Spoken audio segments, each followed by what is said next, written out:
Hey everyone, and welcome back to another video. And in this video, I'm going to show you how to fix your TV mount pull cords. So this video is going to be particularly useful for individuals. Let's say that you have a TV already mounted in place, but the pull cords don't work.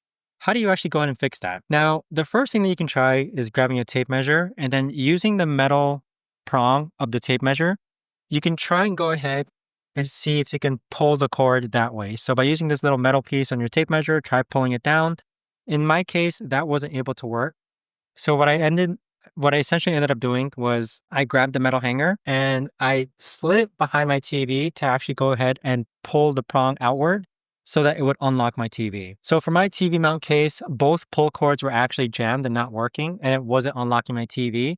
So I do think between either of these methods, using the tape measure or the metal hanger, you can use that to unlock your TV. But there you have it, guys. That right there is the best and easiest way that I know of to actually go ahead and do this. If you guys have any questions, let me know in the comments down below.